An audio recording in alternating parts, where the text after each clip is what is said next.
আসেন এবার বিদেশে বাংলাদেশের যারা বন্ধু আছে, যারা দেখতে চায় বাংলাদেশে একটি সুষ্ঠু নির্বাচনের মাধ্যমে মানুষ ভোট দিতে পারছে, এই রকম প্রতিটি দেশ আজকে প্রকাশ্যে বলে দিয়েছে তারা বাংলাদেশের মানুষের ভোট দেখতে চায়, বাংলাদেশের নিরপেক্ষ নির্বাচন দেখতে চায়। কাজে দেশের ভেতরে দেশের বাইরে সকলে আপনাদেরকে সমর্থন দিয়েছে প্রিয় ভাই বোনেরা। এখন শুধু সময়, এখন শুধু মূল কাজ আমাদেরকে ঐক্যবদ্ধ হওয়া।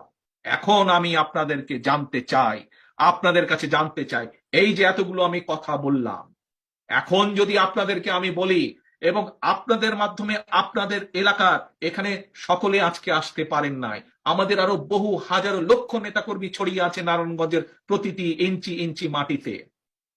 আপনাদের সকলের মাধ্যমে আপনারা এলাকায় ফিরে যাবেন, স্ব এলাকায়, আপনাদের সকলের মাধ্যমে আমি তাদের কাছেও পৌঁছে দিতে চাই আমার আহ্বান অনুরোধ তাদের কাছে পৌঁছে দিতে চাই।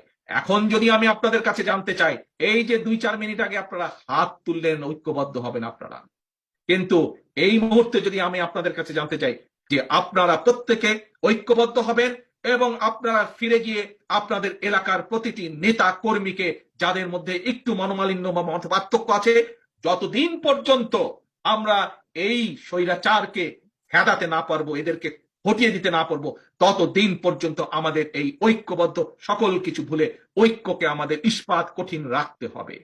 প্রিয় ভাই বোনেরা, অনেক লম্বা বক্তৃতা হয়েছে।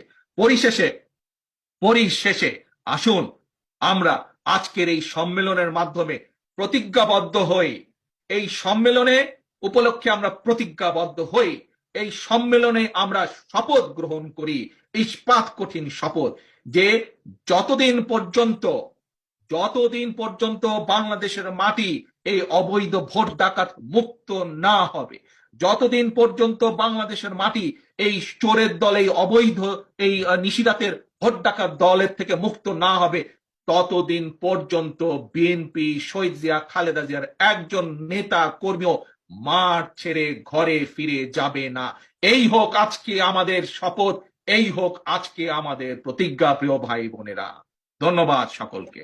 দেশের মানুষ যেই প্রত্যাশা নিয়ে আমাদের দিকে তাকিয়ে আছে, দেশ যেই প্রত্যাশা নিয়ে বাংলাদেশ জাতীয়তাবাদী দলের প্রতিটি নেতাকর্মীর দিকে তাকিয়ে আছে, সেই প্রত্যাশার, মানুষের সেই প্রত্যাশা, দেশের সেই প্রত্যাশা যাতে আমরা পূরণ করতে পারি, রাব্বুল আলামিনের কাছে সেই তৌফিক চেয়ে আমার বক্তব্য শেষ করছি।